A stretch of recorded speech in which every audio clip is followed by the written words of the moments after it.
If people in their communities are not aware that this disease is taking so many lives, nothing can be done.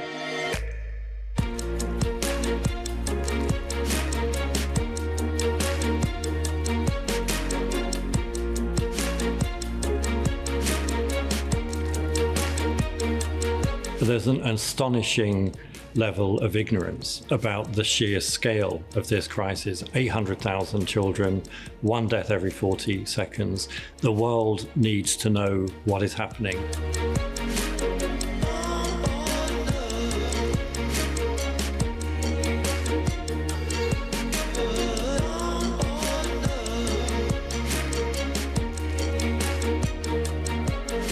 I have the pleasure and the honor to present that strategy to this audience. In order to address pneumonia, I am proposing to do a solid advocacy with the state governments that this is a disease which can be eliminated, which can be really, we can end that pneumonia.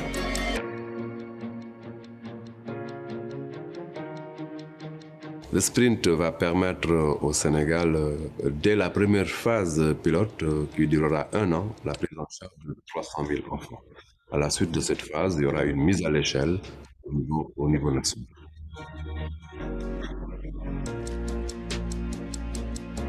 Ce que nous sommes en train de faire, c'est qu'en profitant en fait de la réforme pour avec la couverture sanitaire universelle, nous allons adresser un plan qui va nous permettre de prioriser toutes les interventions liées à l'enfant et la mère et ainsi apporter des ressources pour financer les interventions directement liées pour réduire la mortalité infantile, entre autres en lien avec la pneumonie.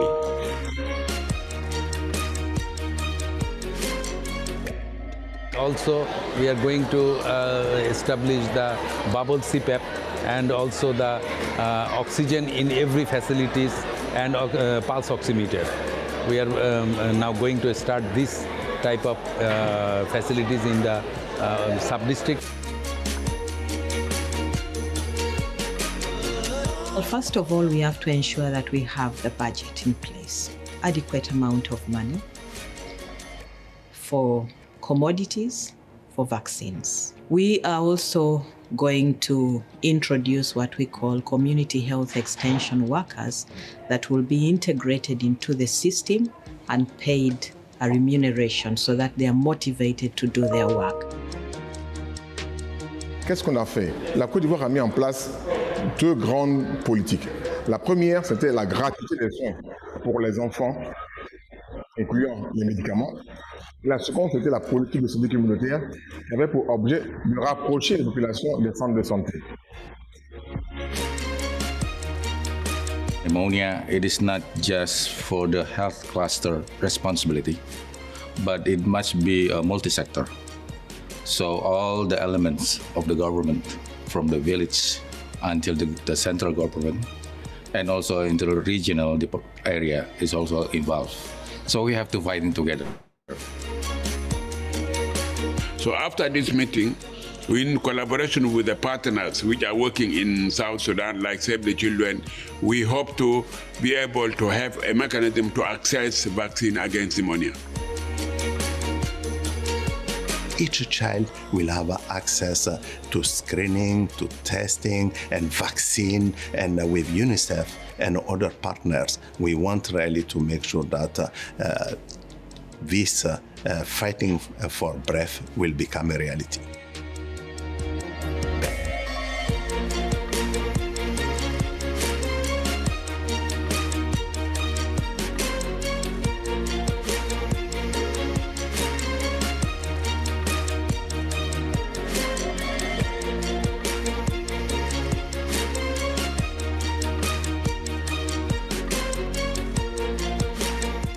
It is very clear in my mind that the most important commitment is for governments to recommit to invest in primary healthcare and integrated primary healthcare in reality and deed.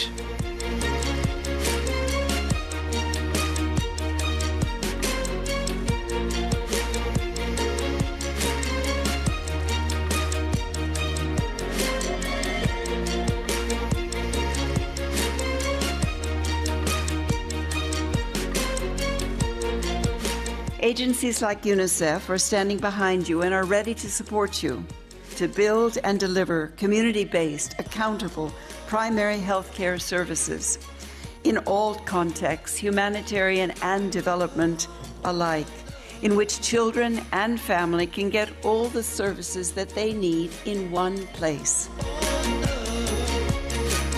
So it's very important to get to each and every society, whether they are rich, whether they are poor, because every single life is very important.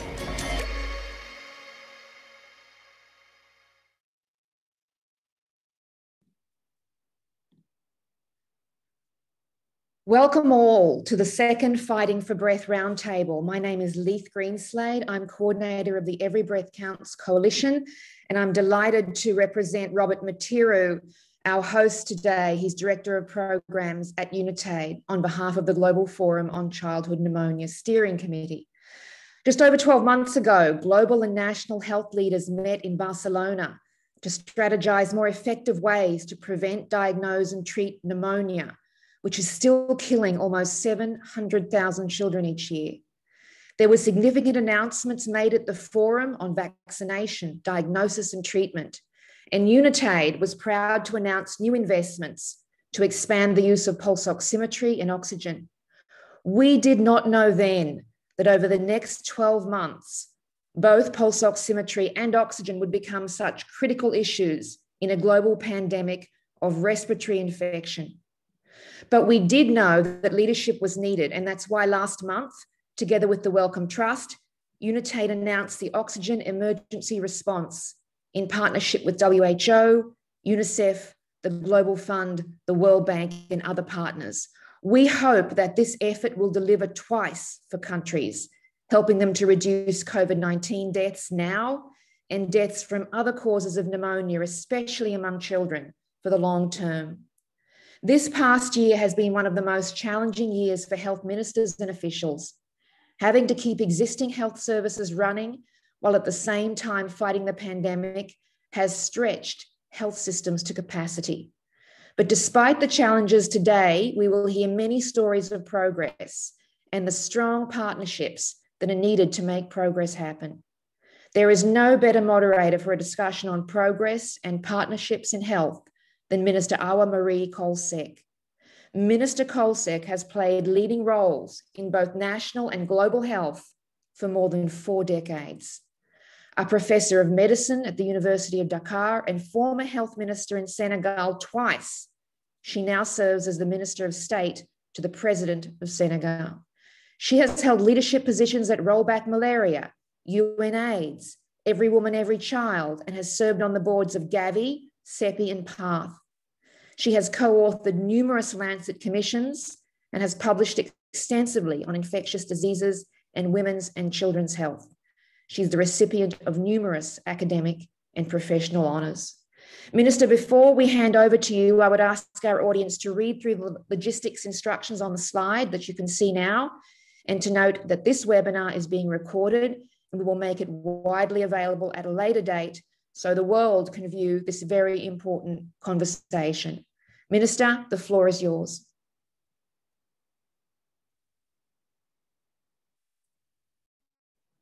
Merci beaucoup, docteur, représentant de UNITAID. Bienvenue à tous et à toutes, je dirais même, je préfère dire à toutes et à tous, à cette importante rencontre. Je voudrais particulièrement souhaiter la bienvenue aux représentants des pays et qui vont nous apporter une contribution extrêmement importante. Il y a un peu plus d'1 an, la plupart d'entre nous étions à Barcelone à l'invitation du mouvement Every Breath Count. Notre objectif était de voir comment faire des progrès plus rapides pour réduire la mortalité infantile en nous concentrant sur la pneumonie, qui est la première cause de mortalité des enfants de moins de 5 ans dans la plupart des pays. Malgré tous les progrès, 5 millions d'enfants meurent encore avant leur anniversaire. Et la plupart de ces enfants meurent de causes qui peuvent être traités et prévenus, y compris la pneumonie. C'est avec beaucoup de plaisir que je modère cette session sur les progrès et les partenariats, car j'ai passé une grande partie de ma carrière à mobiliser des gouvernements, les agences internationales, la société civile et les secteurs privés pour travailler plus efficacement ensemble, car nous progressons plus rapidement de cette façon. En tant qu'ancienne ministre de la Santé du Sénégal et aujourd'hui ministre d'État auprès du président de la République, impliquée dans notre réponse nationale à la COVID-19, je sais à quel point cette année a été difficile pour les gouvernements, mais également les communautés et les individus.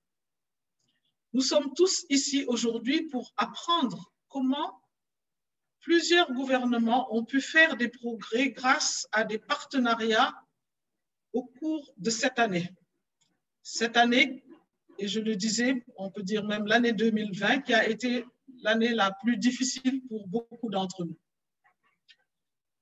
C'est une histoire positive que nous voulons raconter. Vous entendrez des exemples de gouvernements qui progressent et augmentent la couverture vaccinale, par exemple, mais également développent l'oxymétrie de pouls et l'accès à l'oxygène en renforçant les prestations de services intégrés, en particulier au niveau des communautés. Vous entendrez parler également de partenariats très impressionnants qui montrent à quel point les progrès dépendent de la collaboration multipartite. Je suis heureuse de vous présenter nos premiers orateurs de la session qui se concentreront sur les progrès, puis nous aurons une brève discussion et passerons aux 3 derniers orateurs qui, eux, nous parleront de partenariat. Il y aura des opportunités de discussion après chaque groupe de présentation entre les membres des délégations et nos speakers. Nous encourageons le public à utiliser les chats pour partager les points de vue.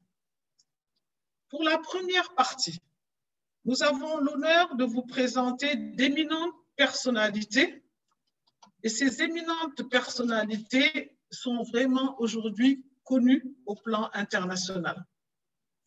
Je voudrais commencer par le professeur Charlemagne Marie Ranyang Newede Ouedraogo. Donc, c'est le professeur Ouedraogo, qui est aussi ministre de la Santé du Burkina Faso. C'est un ministre qui, même avant cette position, est considéré comme un des grands spécialistes de la santé de la reproduction. Il a été le pilier du projet Akwasu, basé sur le système de partage des coûts pour diminuer les barrières financières et améliorer la participation des communautés. Monsieur le ministre a reçu de nombreuses distinctions. Le deuxième intervenant sera le docteur Sylvain Yuma Ramazani, secrétaire général du ministère de la Santé publique de la République démocratique du Congo, chirurgien et gynécologue. Il a dirigé pendant plus de 10 ans le programme national de transfusion sanguine de son pays et a été aussi le directeur de la santé familiale. La troisième intervenante sera le docteur Sibi Diallo, Fanta Sibi Diallo, ministre de la Santé et du Développement social du Mali. Elle a un master en santé publique et plusieurs certificats, dont un sur le financement des services de santé. Elle a une carrière riche de plus de 20 ans au ministère de la Santé, où elle a eu à occuper plusieurs postes de haut niveau, des postes de responsabilité au niveau de différents départements. Voici donc nos 3 intervenants et je voudrais maintenant inviter Monsieur le professeur Ouedraogo, ministre de la Santé du Burkina Faso, à prendre la parole. Monsieur le ministre, vous avez la parole. Merci beaucoup, Madame la Ministre. Merci et bonjour à tout le monde.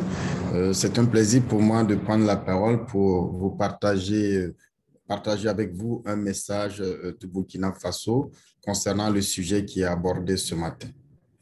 Alors, mesdames et messieurs, comme vous le savez, combattre la pneumonie de l'enfant de moins de 5 ans constitue toujours une priorité majeure du Burkina Faso au regard du nombre élevé de décès liés à cette maladie.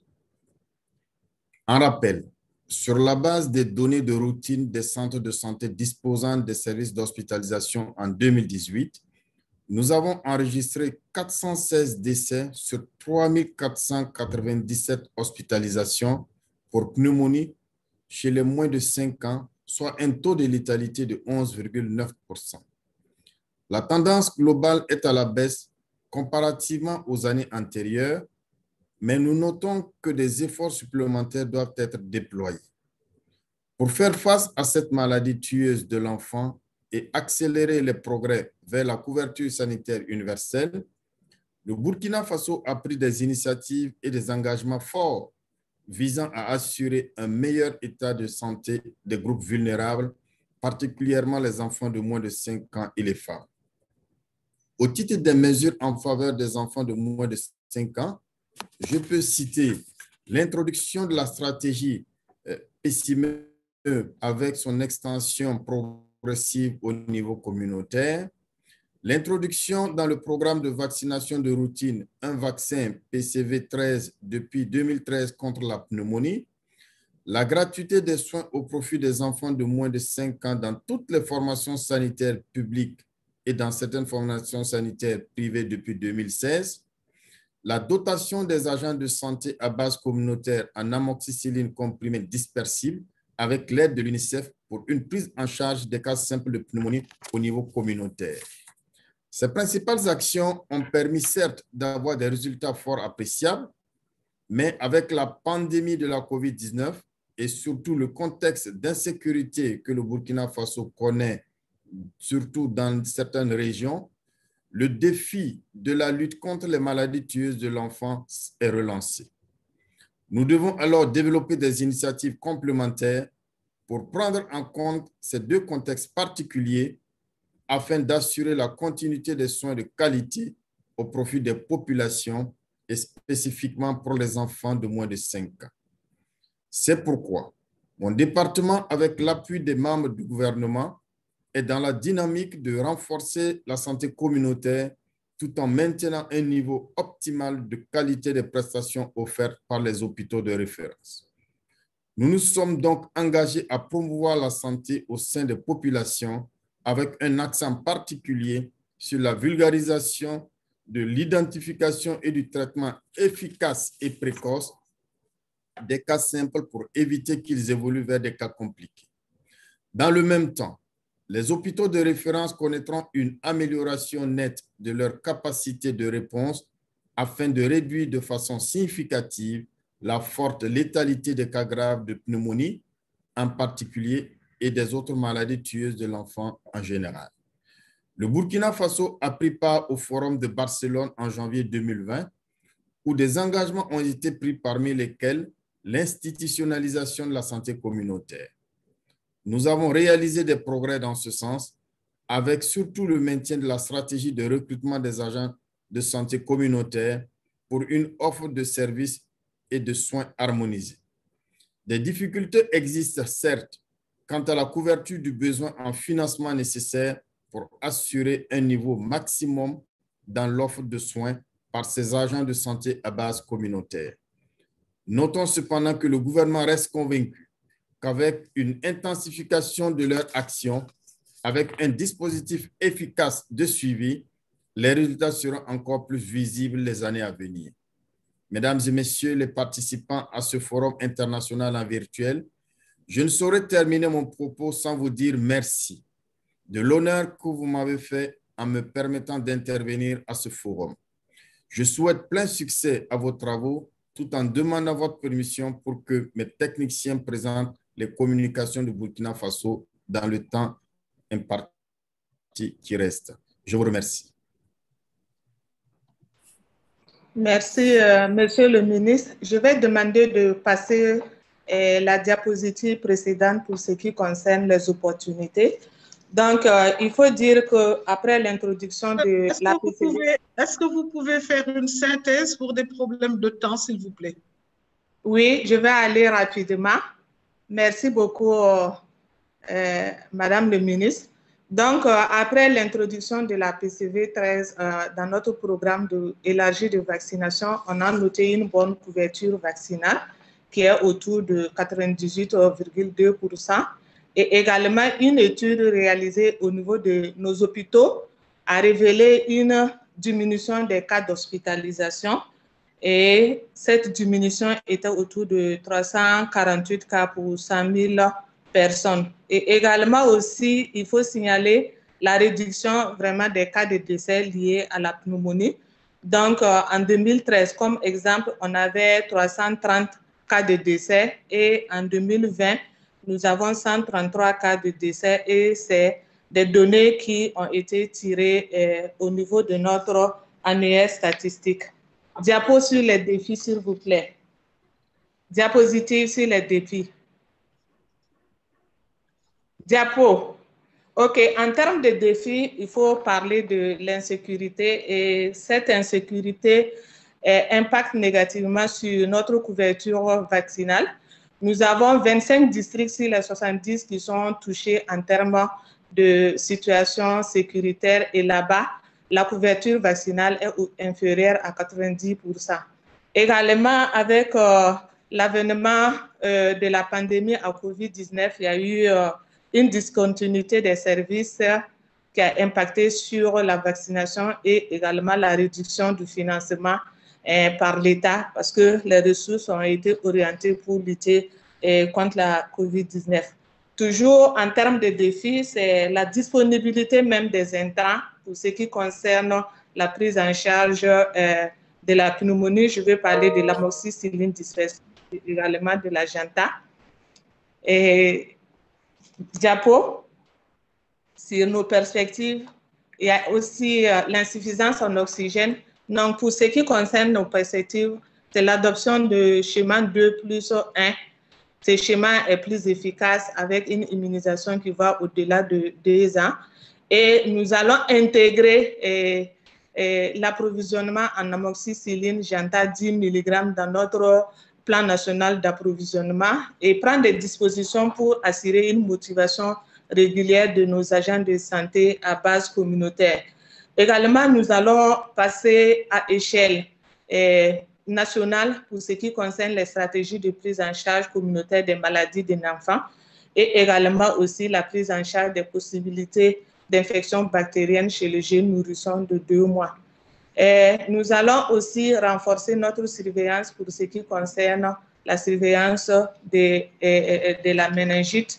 Nous allons renforcer le plaidoyer pour pouvoir renforcer notre tableau technique en ce qui concerne le matériel, notamment les oxymètres de pouls, les concentrateurs d'oxygène pour pouvoir offrir des soins de qualité aux enfants. Donc, voici rapidement passer ce que j'avais à ajouter. Je vous remercie, Madame la Présidente et Madame le Ministre. Merci beaucoup. Merci beaucoup pour les efforts faits pour rester dans le temps. Je voudrais vous remercier, Monsieur le Ministre et les collaborateurs, et donner la parole maintenant au Dr Sylvain Yuma Ramazani, secrétaire général au ministère de la Santé publique de la République démocratique du Congo. Monsieur le secrétaire général, vous avez la parole.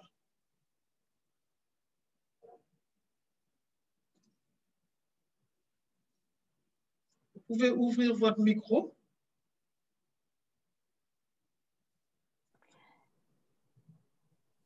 I think we have to move to Mali next. They are having connection problems and then go back to DRC, please.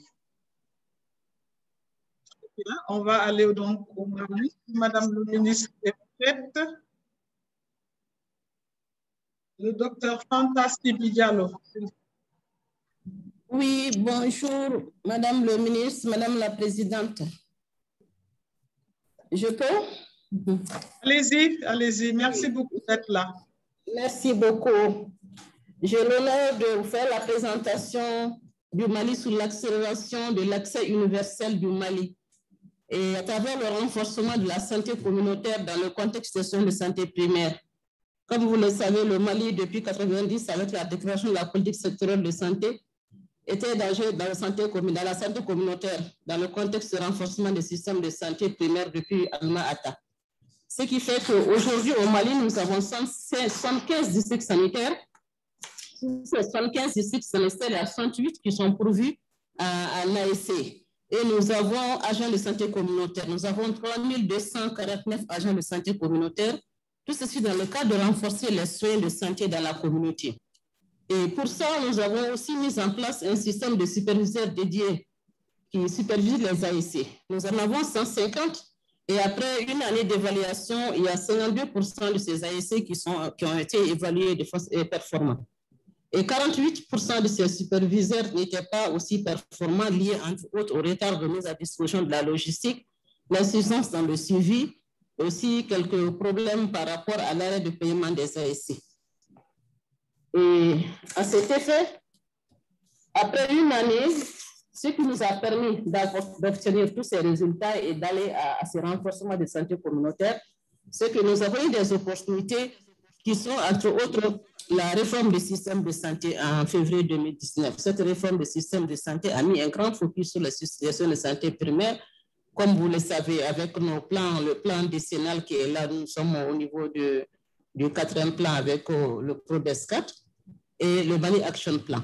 Aussi, l'extension du plan stratégique de santé communautaire 2021-2025, la digitalisation du système de santé avec focus sur le communautaire. Vous savez, en matière de soins, il y a l'information aussi qui compte beaucoup, surtout par rapport aux soins qui sont dispensés dans la communauté. C'est vrai, le Mali, depuis un certain temps, est en train de la digitalisation à travers le DHS2, mais qui s'arrêtait juste au niveau des centres de santé communautaire.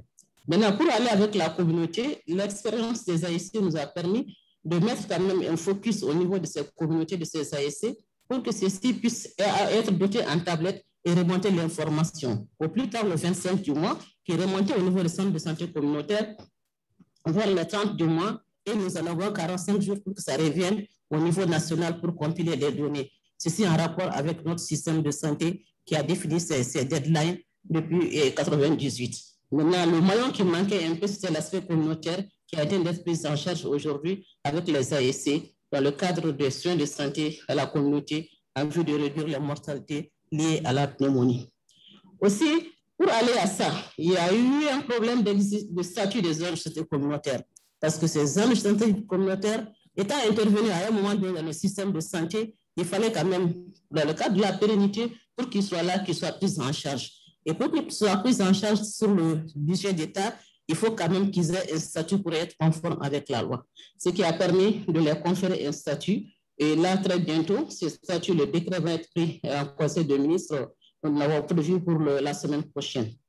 La mise en place et l'extension progressive et innovante des superviseurs dédiés au niveau des agents de santé communautaire et la priorisation de la santé dans le plan national de la transition. Nous avons un plan national de la transition qui a été validé et présenté au Comité national de transition il y a juste quelques semaines. Et là, la santé communautaire occupe une place importante. Et l'existence de partenariats globaux, locaux, soutenant le financement de la santé communautaire. Nous avons tout ce que nous avons aujourd'hui, les GCF, Gavi, le Fonds mondial et les PTF Santé. Et en termes de challenge, aujourd'hui, au niveau du Mali, en ce qui concerne la santé communautaire et ce qui concerne la santé communautaire, nous avons le faible niveau de financement de l'État pour la pérennisation des programmes de santé et les mécanismes de prise en charge de la motivation des ASC. La pandémie de la COVID-19 est là, la situation sociopolitique et sécuritaire du pays, et surtout l'insuffisance dans la redevabilité de l'engagement communautaire. Nous savons aujourd'hui au Mali, depuis 1993, la loi de la décentralisation qui a conféré la santé au niveau de ces municipalités. Quand même, au niveau décentralisé, on se rend compte quand même qu'il y a une insuffisance de redevabilité. Et là, c'était aussi de renforcer tout ce qui est cette redevabilité pour que nous puissions obtenir des résultats escomptés. Et nous pouvons dire que dans les perspectives, nous allons continuer la mise en œuvre à échelle de la gratuité des soins aux santé de la mère et de l'enfant de moins de 5 ans, à travers un paquet de services intégrés et de nutrition au niveau communautaire, qui sera le pilier central, et la validation de la politique de documents d'opérationnalisation de la gratuité des soins, notamment pour le niveau communautaire, identification et la mobilisation des ressources domestiques et des partenaires. Comme nous avons dit, la validation de la politique des statuts des agents communautaires, la validation politique des statuts des agents communautaires, la mise à échelle de la digitalisation du système de santé au niveau communautaire, parce que nous avons commencé, c'est vrai, ce n'est pas toutes les régions qui sont prévues, sur les 3200 et quelques agents de santé communautaire qui sont principalement au niveau des 5 régions. Et le renforcement de la redevabilité et de la participation des communautés pour l'amélioration des interventions communautaires. Voilà, Madame la Présidente, une synthèse rapide. Sinon, pour le Mali, nous avons assez de choses à dire. Pour problème de gestion de temps, nous avons voulu faire cette synthèse pour montrer aujourd'hui quelle est l'importance des agents de santé communautaire dans le système de soins. Certes, avec la politique sectorielle de santé, nous étions là jusqu'au niveau communautaire, mais au niveau juste à plein de la communauté, où il y a eu toutes ces plateformes, des plateformes qui sont là, qui sont au premier niveau, et les gens de santé communautaire viennent en second plan pour superviser. Et nous avons en général un agent de santé communautaire qui supervise 10 relais, une moyenne de 10 relais. Et ces 10 relais se trouvent au niveau, l'agent de santé communautaire se trouve au niveau des villages satellites et qui a 2 autres villages. Il supervise en moyenne, comme je le disais, une dizaine de relais. Et au niveau communautaire, il y a tout ce beau monde qui est là, qui intervient au niveau de la santé, qui sont mis ensemble pour offrir ces soins au niveau de la communauté. Je vous remercie. Merci beaucoup, Madame le ministre. Merci pour ce partage extrêmement intéressant sur les agents de santé communautaire. Nous avons, au niveau de tous nos pays, ce challenge-là. Et donc, cette expérience partagée pourra être fort utile à tous les gouvernements. Je voudrais vérifier si Monsieur le secrétaire général de la DRC est là. S'il n'est pas là, nous allons commencer un peu notre discussion et je voudrais demander à tous les représentants des pays qui peuvent intervenir et de pouvoir lever la main si possible, s'ils sont intéressés. Et sinon, je ne vois pas encore de main levée, sauf si les organisateurs me disent le contraire. Non, pas de main levée encore. Voilà, peut-être que je vais demander à Madame la ministre et aussi Monsieur le ministre du Burkina Faso de peut-être répondre à cette question un peu générale. Nous avons tous traversé, nous sommes encore en train de traverser cette épidémie la COVID-19 dans chacun de nos pays. Et nous avons tous amélioré notre système de surveillance et de reporting puisque nous pouvons avoir une idée même quotidienne du nombre de cas, du nombre de décès. Est-ce que vous pensez que cela va nous aider, vous aider dans le cadre des autres pathologies et notamment de la pneumonie au niveau de vos pays? Est-ce que vous voulez bien réagir à cette équation? Et nous attendons encore qu'il y ait des personnes qui veuillent bien répondre, plutôt lever la main. Merci, Monsieur le ministre. Oui, merci beaucoup. Je vous remercie pour cette préoccupation que nous partageons tous. Vous savez, depuis l'avènement de la COVID-19 a fait trembler le monde et le Burkina a reçu aussi l'onde de choc. Et ça a perturbé l'organisation du système de santé. Mais très rapidement, nous nous sommes rattrapés et faire en sorte que la surveillance épidémiologique des maladies qui sont sur liste soit effective. Donc, au Burkina Faso, pour ce qui concerne la COVID, la surveillance, elle est très rigoureuse et au quotidien.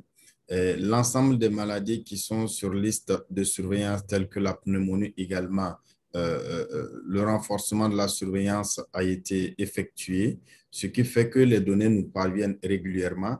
Et quand il y a des pics à certains niveaux, très rapidement, le système est mis en alerte et des équipes donc, se déploient sur le terrain pour faire des investigations et apporter donc une résilience aux équipes périphériques de sorte à ce que nous puissions non seulement confirmer les informations, mais aussi agir pour réduire donc le pic. Et nous avons au Burkina Faso une tradition qui dépasse plus de 50 ans. C'est la transmission hebdomadaire des informations sanitaires pour toutes les maladies qui sont sous surveillance. Ça s'appelle le TLO, Télégramme Lettre Officielle Hebdomadaire.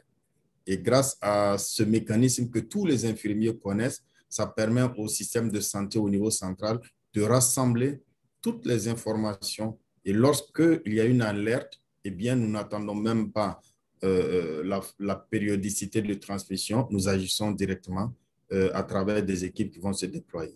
Donc, voilà un peu comment ça se passe au Burkina. Très bien. Donc, je vois que vous aviez déjà une très bonne base et le COVID s'est simplement inséré dans un système qui existait déjà. Peut-être que Madame le ministre de la Santé du Mali a un point de vue. Oui, allez-y. Oui, merci Madame la Présidente. En ce qui concerne le Mali, les ASC, en ce qui concerne la COVID-19, nous avons eu une expérience aussi qui a permis leur réinsertion et pour qu'ils puissent prendre en charge la COVID-19. Vous savez, au Mali, nous avons l'épicentre de l'épidémie qui est au niveau de la capitale. À ce niveau, les ASC ont été déployés pour tout ce qui est cet aspect de sensibilisation, de détection précoce, de tout ce qui a à faire, de remonter des données et de suivi. Donc, dans ce sens, ces ASC nous aident beaucoup par rapport à la COVID-19. Ce qui fait que c'est quelque chose qui est là et que c'est dans le système. Avec la COVID-19, nous les utilisons pour réactiver le système. Je vous remercie.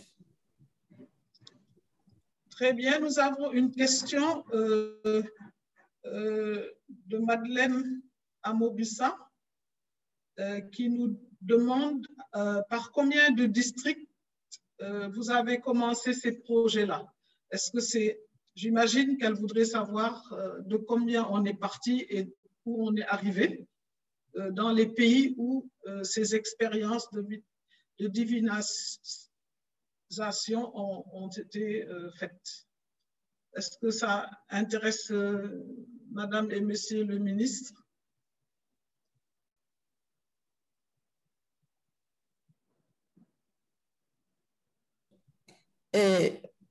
Madame la Présidente, en ce qui concerne l'implication des ASC dans la gestion de la COVID-19, pour le Mali, c'est le district de Bamako qui est concerné, la région de Bamako, où il y a l'épicentre de la maladie. Et nous sommes en train de voir progressivement comment nous allons aller dans les autres districts, mais c'est le district de Bamako. Et pour les ASC d'une façon générale, il y a 68 districts qui sont concernés sur un total de 75. Et là également, nous sommes en train d'aller à la progression.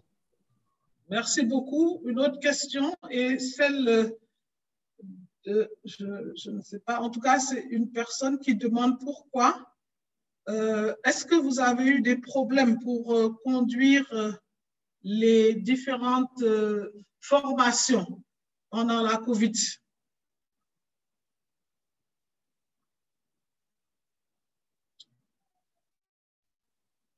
Madame la ministre, vous avez la parole, votre main est levée, si vous voulez répondre déjà.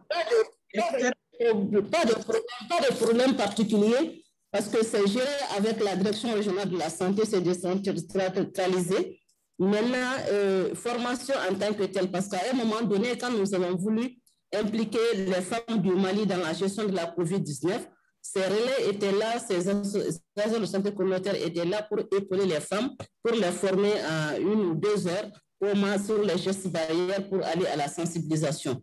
Donc, et aussi faire les sentinelles, faire la brigade de veille au niveau de ces structures, des marchés, Et vraiment, ces relais nous ont beaucoup aidés dans cette gestion-là. Problème de formation en particulier, nous n'avons pas eu. Très bien. Monsieur le ministre du Burkina Faso, avant que nous passions à la dernière question, est-ce que vous voulez réagir à celle-là? Je vous remercie. Au Burkina Faso, ce que nous faisons, nous faisons une distribution de l'amoxicilline dans 5 régions. D'accord. Voilà. Je crois que l'Éthiopie voulait poser une question.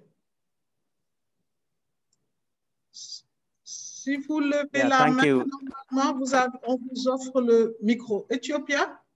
Thank you, Madam. Yes, please. You're welcome. Thank you. Thank you all for the promising progress so far. I was wondering if the case in Burkina Faso is that only infants are provided service free of charge as opposed to all under 5 children. Here in Ethiopia, the government is already practicing service exemptions for all under 5 children for integrated management of newborn and childhood illness and for the ICCM and the community-based newborn care. So I was wondering if the practice is similar in Burkina Faso. Thank you. Donc, nous allons terminer. Merci beaucoup à l'Éthiopie. Nous allons terminer en donnant la parole à Monsieur le ministre du Burkina Faso. Vous avez cette question qui vient de vous être posée, mais également, on vous demande si vous avez vous aussi une expérience par rapport aux agents de santé communautaire, leur paiement, leur motivation. Est-ce que vous avez aussi essayé de trouver une solution à ce problème au niveau de votre pays? Merci beaucoup. Alors, au Burkina Faso, vous savez que nous avons une longue tradition dans les solutions pour réduire les barrières financières de l'accès aux soins. Nous avons commencé par une politique de subvention et depuis donc l'arrivée au pouvoir de son Excellence, Monsieur le Président du Faso Roch Marc Christian Kaboré, il a décidé de faire de la gratuité des soins pour un certain nombre de pathologies qui posent problème au profit de tous les enfants de 0 à 5 ans. Et aussi pour l'ensemble des femmes enceintes. Et donc, il y a un paquet de services. Les accouchements sont gratuits, que ce soit par voie basse ou par césarienne. La planification familiale est également gratuite. Alors, pour ce qui concerne les agents de santé communautaire, là aussi, c'est depuis 2016 que nous avons commencé. Et nous avons environ 18 000 agents de santé communautaire repartis sur les 13 régions sanitaires du Burkina Faso. Ces agents de santé communautaire sont payés en partie par le budget national et en partie par l'aide extérieure, notamment un appui du Fonds mondial. Mais nous avons quelquefois des retards de paiement pour ce qui concerne la partie venant du budget national, mais nous sommes en train de travailler avec le ministre des Finances, avec qui ce soir même j'ai une réunion avec le Fonds mondial pour pouvoir trouver des solutions définitives de sorte à pouvoir assurer leur contribution de façon régulière. Merci beaucoup, Monsieur le ministre, vraiment pour cette clarté dans les propos, leur concision également. Nous n'avons toujours pas la République démocratique du Congo. Donc, nous remercions les différents intervenants, Monsieur le ministre, mais également Madame le ministre du Mali. Et nous allons passer à la deuxième session. Cette deuxième session qui va nous parler plus de partenariat. Et les différents intervenants sont le docteur Noor Ulhouk Youssoufzai, qui est le directeur de Indira Gandhi Children's Hospital, qui est le plus grand hôpital de Kaboul, et chef aussi de Indira Gandhi Institute for Child Health en Afghanistan. C'est aussi, j'ai vu dans ses nombreuses qualités, qu'il est aussi spécialiste de la télémédecine. La seconde personne qui va intervenir est le professeur Madeleine Amobissani Folke, chef du service de pédiatrie à Cocody, l'université, et professeur donc de pédiatrie à l'université Félix Houphouët-Boigny, vice-présidente de la Société ivoirienne de pédiatrie et présidente de l'Union des pédiatres africains. Donc, Madame le professeur nous également prendra la parole. Et enfin, nous aurons le docteur Soumata Goff, qui est Additional Commissioner for Child, and she is also working on adolescent health, safe abortion, and aspirational district federal Ministry of Health and Family Welfare of India. She's a pediatrician and she has more than 35 years experience in different senior positions. Donc nous avons trois intervenants et je voudrais donner déjà la parole à monsieur le représentant de l'Afghanistan qui va partager avec nous sa grande expérience en matière de prise en charge des enfants et de partenariat qu'il a pu avoir pendant ce travail important. Docteur, vous avez la parole. You have the floor. Good afternoon to everybody. This is Dr. Nurul Haq Yousafzai, Director of Indira Gandhi Institute of Child Health, Kabul. Afghanistan has made impressive gain in reducing maternal and child mortality in just over a decade.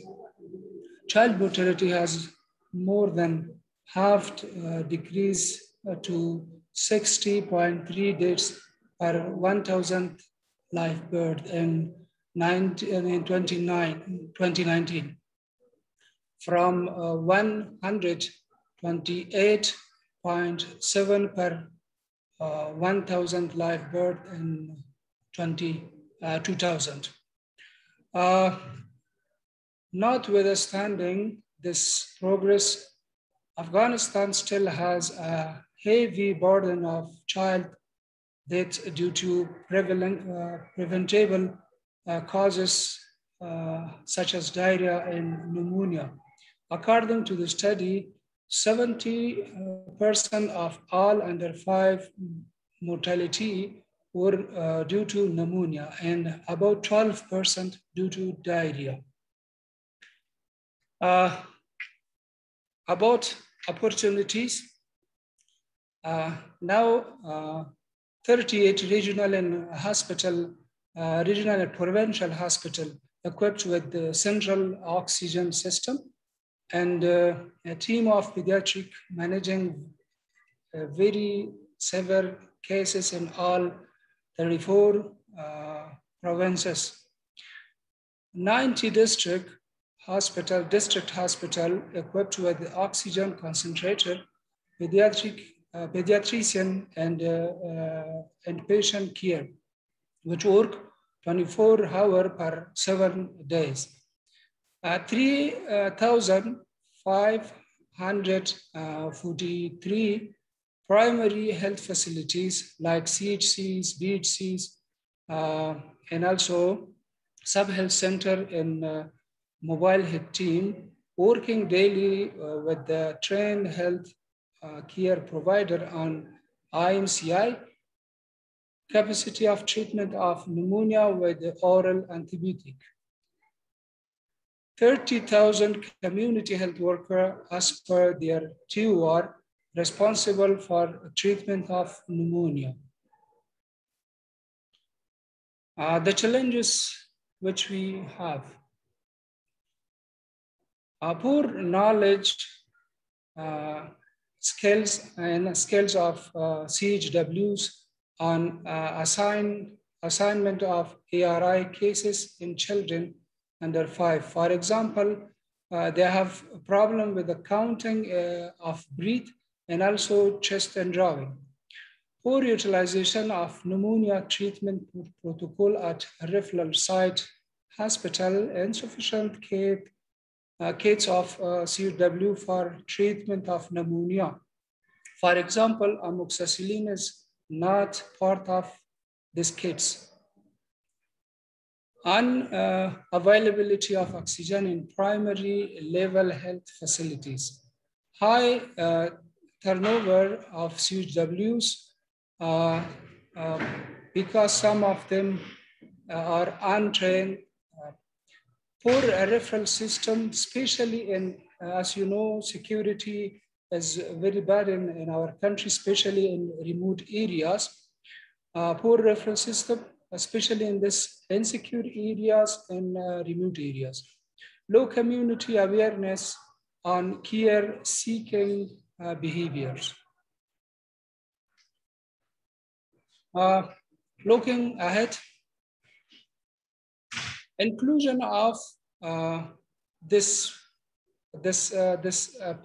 prescribable amoxicillin into the CHW's kits by support of donor community and partners, because Ministry of Public Health do not have enough budget for this purpose. Capacity building of CHWs on ICCM, and also inclusion of oxygen concentrator at a primary level health facilities. Improve referral system through the new initiatives, for example, conditional cash transfer. Improve community awareness and demand generation through communication for development activities. Thank you very much.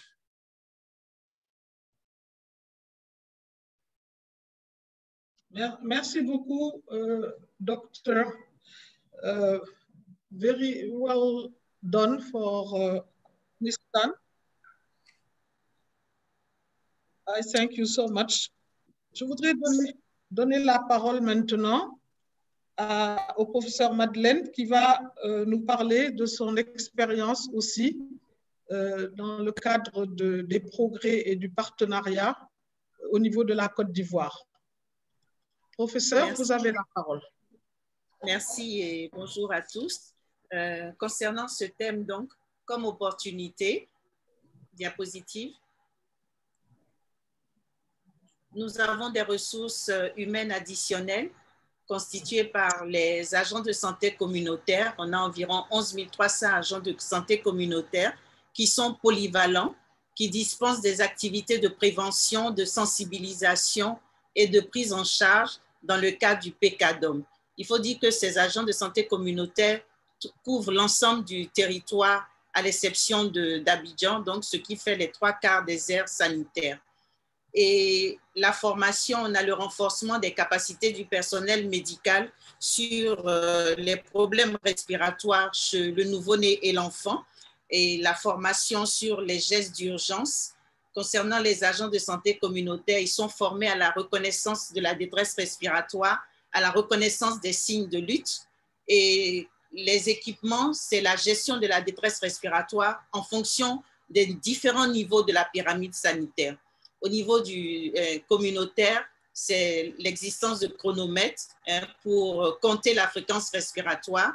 Au niveau du niveau 2, c'est l'existence de chronomètres également, de saturomètres. Et puis, quelques structures sanitaires ont des concentrateurs d'oxygène. Et au niveau tertiaire, c'est surtout l'utilisation vraiment du saturomètre en cas de détresse respiratoire. C'est le fait que dans les urgences de pédiatrie et même en hospitalisation, on a de l'oxygène à tous les lits. Donc, on peut oxygéner les enfants qui sont en détresse respiratoire. C'est l'acquisition d'appareils de ventilation nasale non invasive qui revient moins cher et plus facile à utiliser. Donc, le personnel a été formé à cette gestion et ceci a eu lieu grâce au partenariat que nous avons pu avoir avec l'hôpital Raymond Poincaré et par le biais des hôpitaux publics de Paris. Donc, il y a une salle au sein du service de pédiatrie du CHU de Cocody qui est destinée à la VNI et qui fait la formation des pédiatres, des agents de santé à l'utilisation de cette ventilation nasale non invasive. Pour les financements, les médicaments essentiels comme les antibiotiques et les CTA sont financés par le gouvernement dans le cadre de la politique de la gratuité des soins qui s'est mise en place depuis 2011. Et nous avons également les médicaments essentiels comme l'amoxicilline et les solutions de réhydratation, le zinc, qui sont dispensés par le Fonds mondial et l'UNICEF dans le cadre du PECADOM, et les intrants sont mis à la disposition des agents de santé communautaire. Et nous avons également les vaccins de routine qui sont financés par Gavi, et on voit que pour le PCV13, on a une couverture de 94%. Des bonbonnes d'oxygène ont été mises à disposition dans les structures sanitaires à Abidjan, mais également dans quelques structures sanitaires à l'intérieur du pays. Ceci grâce à des ONG locales. On peut citer l'ONG ASIS. Diapositive. Les défis, diapositive. Les défis, c'est l'augmentation du budget alloué aux médicaments essentiels pour les maladies tueuses comme l'IRA, les maladies diarrhéiques, le paludisme, ceci dans le cadre de la gratuité, afin d'éviter d'être tributaire des partenaires. C'est la mobilisation des ressources domestiques avec les mairies et les conseils régionaux. Et il faut signaler qu'à ce niveau, le Programme national de la santé de la mère et de l'enfant a signé un partenariat avec l'Union des maires de Côte d'Ivoire et l'Assemblée des régions et des districts, afin que ceux-ci s'approprient tout ce qui concerne la santé du couple mère-enfant. Et nous avons également l'extension du partenariat aux entreprises de téléphonie mobile, aux fondations, aux clubs services, aux collectivités décentralisées. Les partenariats, nous pouvons citer l'OMS, l'UNICEF, Alliance, le Fonds mondial, la Fondation Bill Gates, les différentes initiatives comme le Millennium Challenge Corporation, le Fonds français Muscoca, pour ne citer donc que cela. Nous avons les ONG locales telles que AGIS qui interviennent dans la sensibilisation et dans la prise en charge, dans les consultations foraines, dans le don des bonbonnes d'oxygène et qui nous aident à la célébration de la journée mondiale de la pneumonie pour augmenter la sensibilisation avec le Programme national de santé mère-enfant, avec les sociétés savantes concernées. Et je l'ai dit, l'hôpital Raymond Poincaré, par le biais de l'Association des hôpitaux de Paris, en don d'appareils VNI en consommables également, et par la création de l'unité de ventilation nasale non invasive. Diapositive. Nos perspectives dans la lutte contre ces maladies tueuses d'enfants. Diapositive. Donc, c'est de poursuivre le plaidoyer auprès du gouvernement pour augmenter le financement des soins de santé primaire pour un accès aux services de façon équitable aux services de santé aux populations défavorisées. C'est le plaidoyer également auprès du ministère de la Santé et de l'Hygiène publique pour augmenter le budget pour la prise en charge des maladies tueuses des enfants de 0 à 5 ans, et également auprès du secteur privé pour la mobilisation des ressources. Et en raison de la pandémie de la COVID-19, nous envisageons réaliser des visioconférences avec les partenaires techniques et financiers pour la recherche des fonds, les différentes opportunités de financement. Et enfin, appuyer les ONG nationales dans la mise en œuvre des activités de santé infantile. Je vous remercie. Merci beaucoup, professeur. Vraiment, vous avez touché le sujet de la meilleure manière possible et on a bien remarqué tous les partenariats ont été vraiment utilisés. On a eu du privé aux ONG en passant par les hôpitaux de Paris, la décentralisation. Merci beaucoup donc pour cette intervention. Nous reviendrons sans doute dans les questions. Now we are giving the floor to Dr. Ghosh. As I have already introduced you, you have the floor.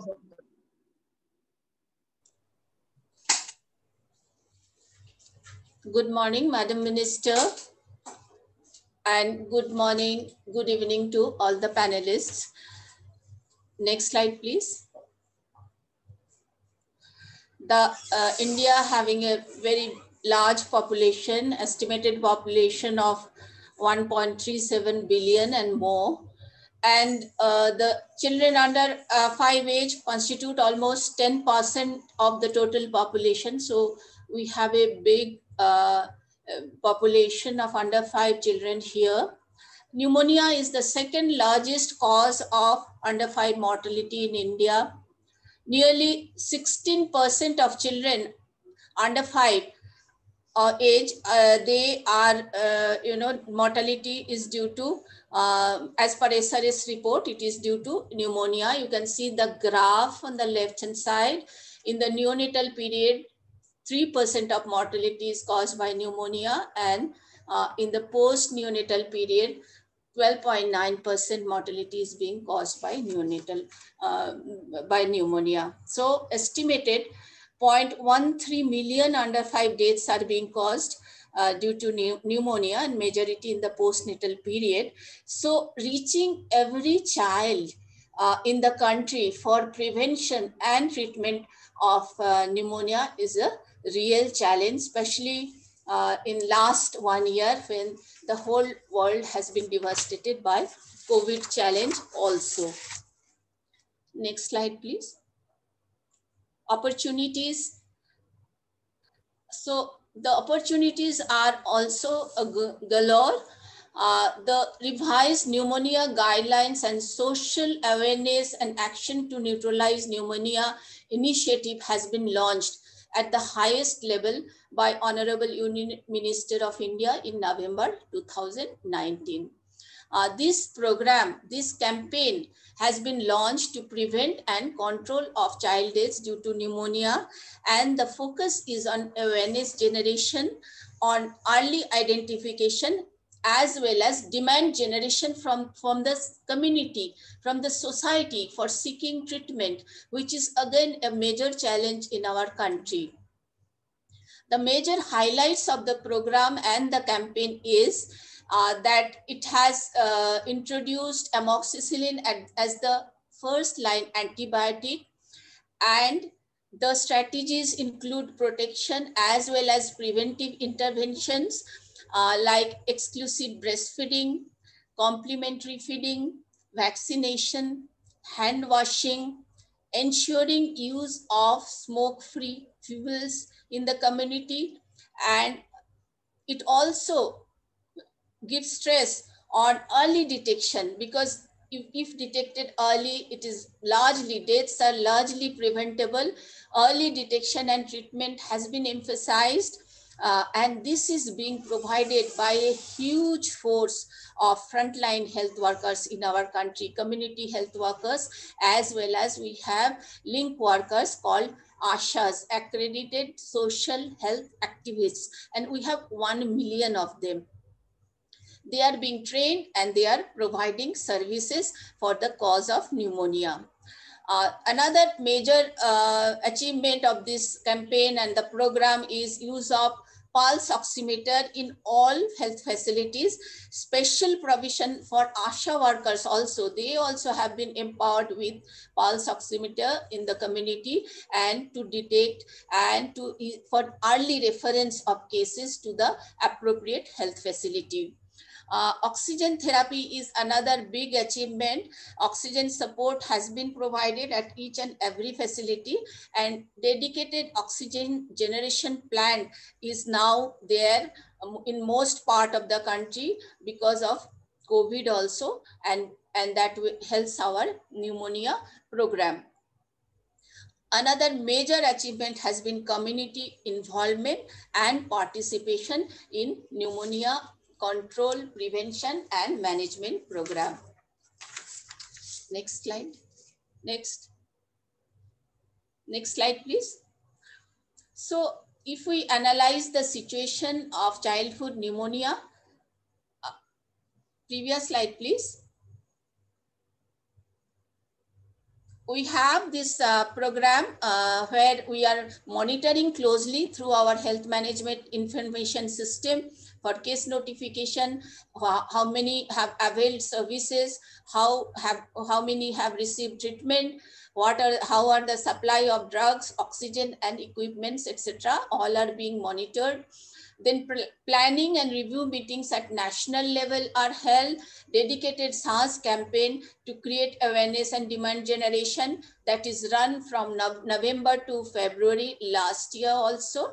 And this year also, it just finished. From November, we started that 2020 November to 2021 February. Then state district planning and review meetings are happening all over at all levels, at the program management level, for medical officers, staff nurses, community health workers, for our health workers at the peripheral facilities, supervisors, block community mobilizers, ASHA facilitators, our auxiliary nerve midwives, and multi-purpose workers, female. For all of them, the meetings are being held and they are being trained. For partnership, we have achieved intersectoral convergence with various ministries, Ministry of Women and Child Development, Ministry of Petroleum for safe fuels, Ministry of Panchayati Raj. Ministry of Panchayati Raj is actually the ministry who governs the rural administration, which is called Panchayati in our country. And Rural Development Ministry, Ministry of Jal Shakti for clean water and hygienic improvement. Our partners are from our UN organizations and also development partners from various fields.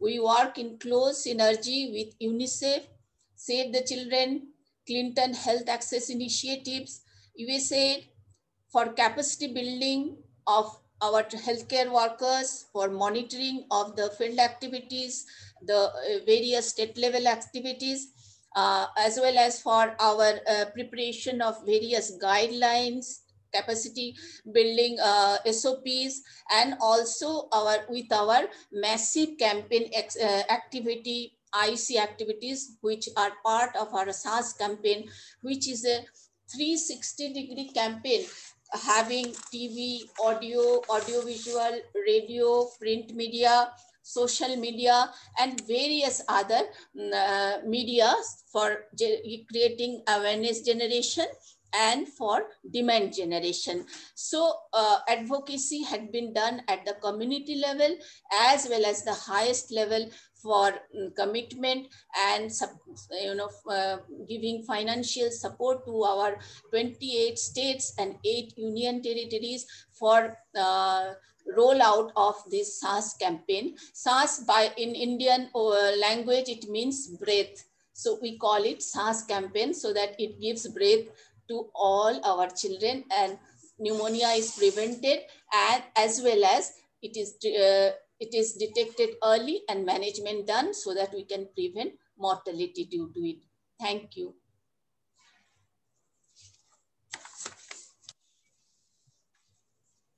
Merci beaucoup. Merci beaucoup, Docteur. The slide is late. Sorry. You have one slide. Please? Can I come in, please? Yeah. So forward looking. You have 1 minute. Yeah. We have covered pneumonia under our universal health coverage through 70,000 health and wellness centers in the peripheral level, sub-districts and block level and below. And this 30 million have been reached through our SARS campaign last year. And this year we are hoping that it will be 40 million plus. Financial supports are given. Convergences with other programs are done, that is our home-based care program, newborn and young children care program. Then capacity building at various levels, we are looking ahead, review as already said, and see many newer and innovative ways of reaching marginalized communities and strengthening collaboration with partners. So that is the agenda we want to follow for years to come. Thank you. Merci beaucoup, Dr. Ghosh. Nous avons maintenant peut-être 10 minutes pour pouvoir avoir une discussion. Je sais que la Chine et le Bangladesh voudraient prendre la parole. Et donc, je pourrais donner la parole à qui veut la prendre maintenant, avant pour poser des questions, faire un commentaire rapide. Nous avons 10 minutes et j'espère que beaucoup de personnes pourront prendre la parole.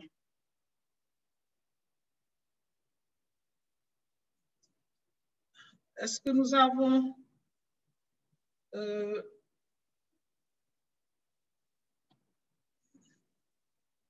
des participants? Qui veut prendre la parole parmi les représentants, notamment de la Chine et du Bangladesh? Vous pouvez lever la main, s'il vous plaît. Sinon, prendre la parole comme ça. Alors, je vois Lézine. I don't know, Lézine. Thank you. This is Dr. Muhammad Shariful Islam from Bangladesh. I'm Program Manager of National Human Health Program and IMCI.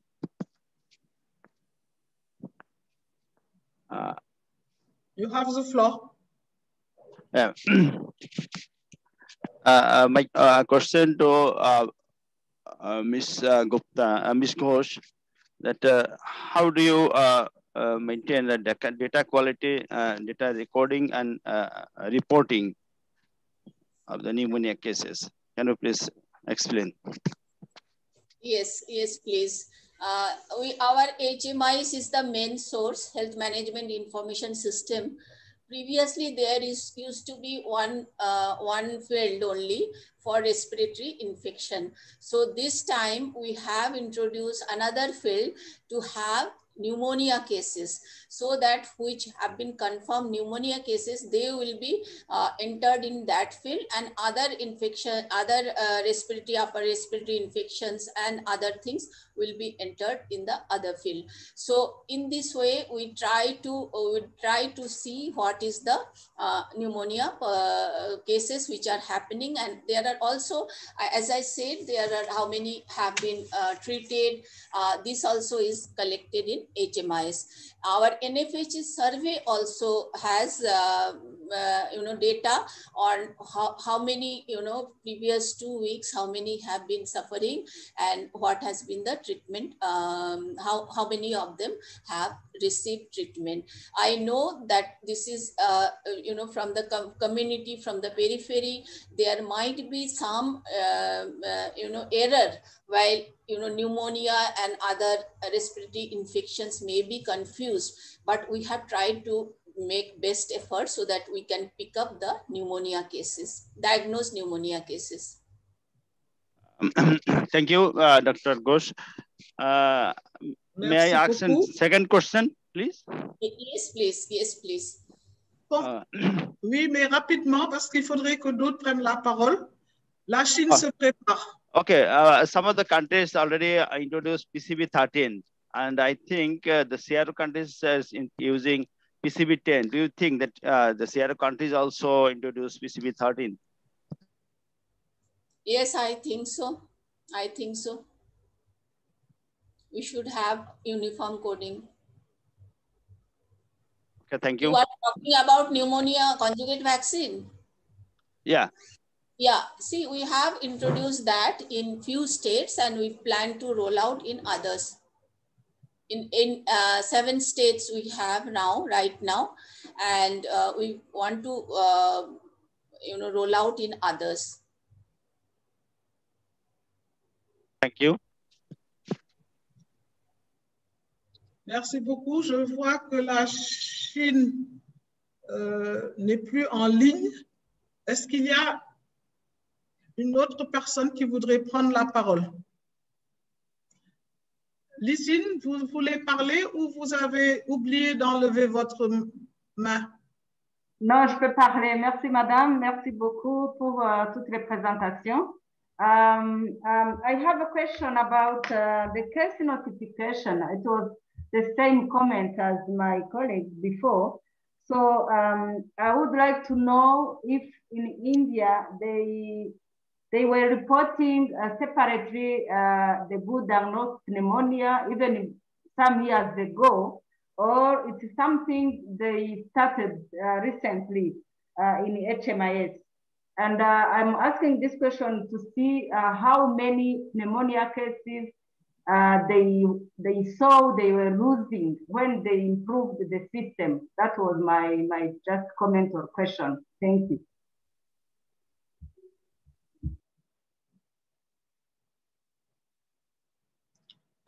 Allez-y, Madame le docteur. Yes, please. Yeah, you can respond now. Please, question, please. Please, question, yeah, please. Okay, thank you. I was very interested about case notification, pneumonia case notification.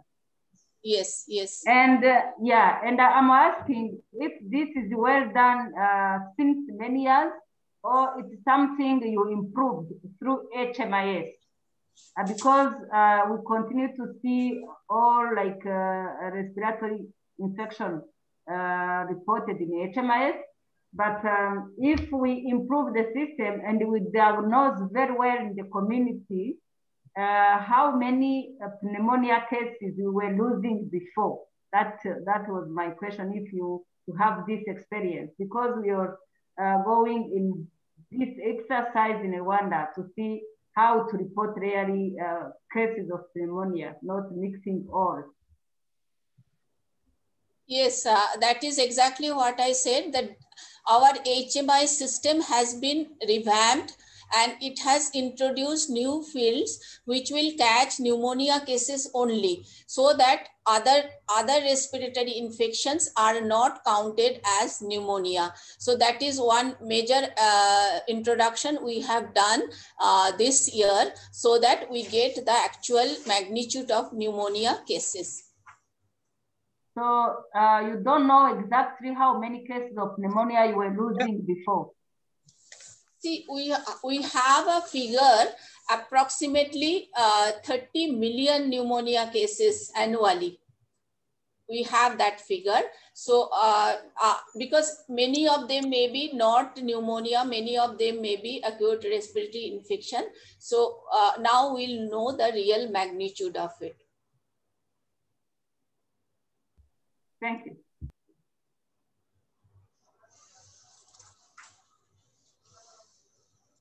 Merci beaucoup, merci beaucoup. Je voudrais juste à tous les, disons, speakers, rapidement, vous demander, est-ce que vous n'avez pas un problème d'alignement de tous les partenaires que vous avez dans vos différents pays et quelles sont les solutions que vous avez proposées?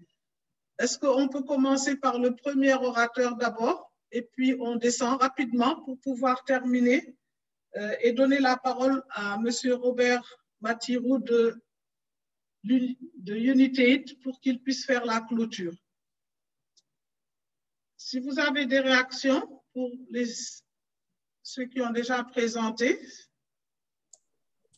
Oui, je peux aller. Allez-y. Oui. Merci bien, Madame le ministre. Je suis Pierre Yaméo du Burkina Faso. Par rapport à l'alignement des partenaires, je voulais juste partager l'expérience du Burkina que nous sommes en train de réaliser. Et avec le concept un plan, un budget, un rapport, 3 ans, 1, de telle sorte à ce que nous puissions mettre en ligne, Internet, pour savoir à chaque instant qui fait quoi, quand, où, pour quel montant et pour quel domaine d'activité. Nous sommes assez avancés dans l'écriture de ce modèle pour le nouveau plan de développement qui va venir dans les 10 ans, de telle sorte à ce que nous puissions, à travers la mise en ligne de ce dispositif-là, amener les partenaires à savoir déjà qui exerce quoi dans tel domaine pour éviter surtout les doublons et les zones vides. Donc, avec l'engagement de Monsieur le ministre, avec tous les partenaires, nous sommes dans la construction de ce tableau de bord qui sera très bientôt opérationnel. Et voilà ce que je peux dire par rapport à la préoccupation de l'alignement des partenaires. Merci bien, Madame. Merci beaucoup. Peut-être une dernière question. dans beaucoup de pays, on se rend compte que les enfants qui sont malades vont au niveau des pharmacies privées, au niveau local, parce que parfois, ce n'est même pas des pharmacies officielles. Et les gouvernements sont en train de travailler pour améliorer cette situation et notamment cette place du secteur informel. Est-ce qu'il y a des expériences aussi dans quelques pays que ce soit où ce problème a été adressé?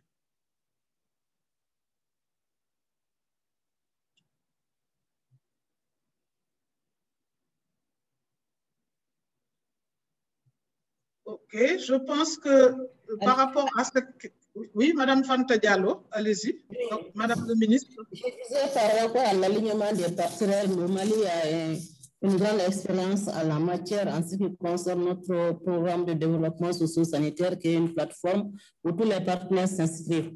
Au-delà de ça, qui est là, qui a été validé pour le PRODES4 et qui prend en compte tous les partenaires, l'État, les collectivités, et qui s'insèrent dans la mise en œuvre des programmes avec des volets et des résultats par niveau et par an.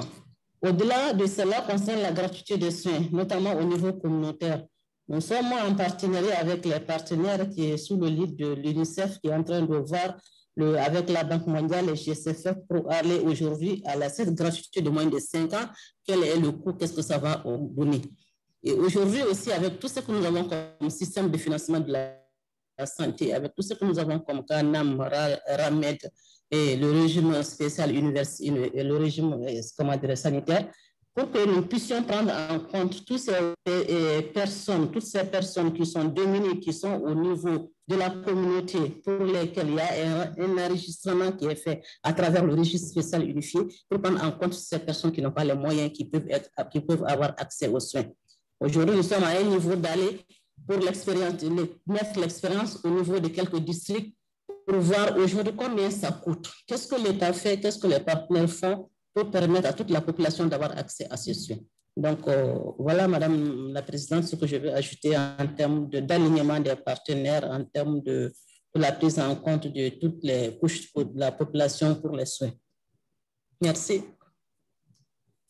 Voilà, je pense que pour ne pas dépasser trop le temps, je voudrais vraiment remercier toutes les personnes qui ont eu à intervenir venant des différents pays et toutes représentant leur pays à un haut niveau, que ce soit ministériel, secrétaire général ou même de certaines directions et les professeurs d'université.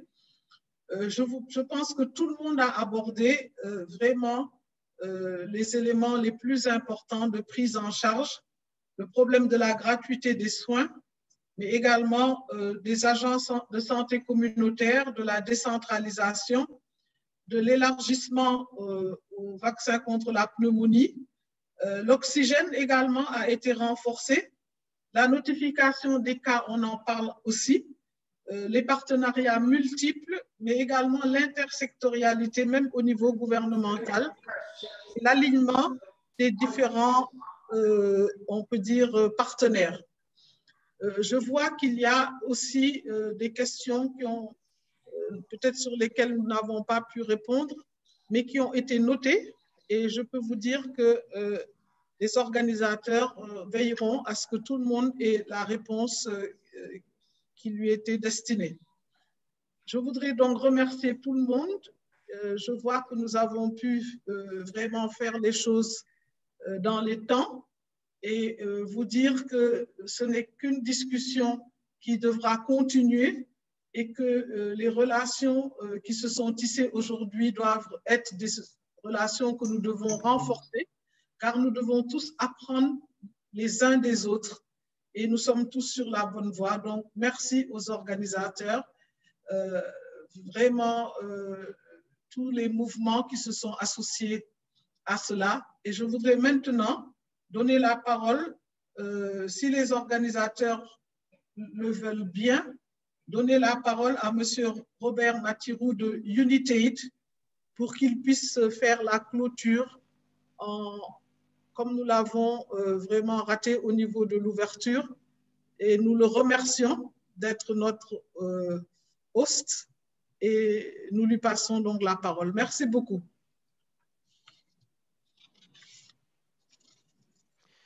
Thank you very much, Honorable Minister Kolsek. Thank you very much to the organizers as well for the opportunity to host this second webinar. It's a second in a series of 3. Really appreciate as UNITAID being a part of this global effort to face the challenges together of childhood pneumonia. The Honorable Minister, as moderator, was very generous in her thanks, so I'd like to also extend our thanks to you, Honorable Minister, for your excellent moderation of this roundtable, but even more importantly, for your commitment throughout your career in mobilizing governments and international agencies and civil society to more effectively work together to address public health and development needs more broadly. It's impressive and appreciated. Thank you, Minister. I'd like to add to your thanks to our honorable and distinguished panelists for taking the time today to join this roundtable.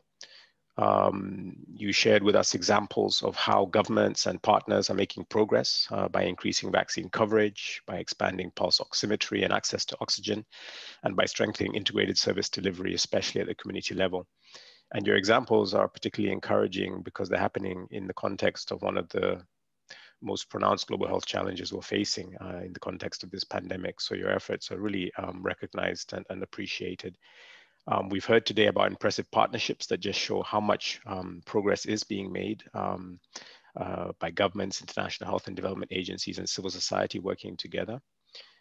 But that said, we also heard about numerous challenges that are still to overcome, particularly in the current COVID-19 pandemic, which is why such collective efforts are so important now more than ever to curb deaths among children and infants due to febrile illness, but also to address the double burden now caused by COVID-19 for all age groups in countries all over the world, which is even particularly pronounced in low and lower middle income countries. So in closing, I just want to say, I'd acknowledge these efforts, acknowledge the ongoing challenges, and to encourage everybody to continue this level of collaboration and transparency in sharing on challenges and opportunities. UNITAID, as a development finance agency committed to innovation and game-changing solutions, stands ready with all the other partners in this forum to build on significant investments and efforts to date in fever management and the global response to COVID-19, including more recently oxygen access, to move forward and address these challenges together. So I want to thank everybody once again for this and the organizers, and we look forward to the next roundtable in the coming weeks. Thank you, and happy to close here. Merci beaucoup. Merci beaucoup. Au revoir. Ciao. Bye bye. Au revoir. Allez. Merci à tout le monde. Au revoir. Goodbye. Au revoir. Bye bye. Au revoir.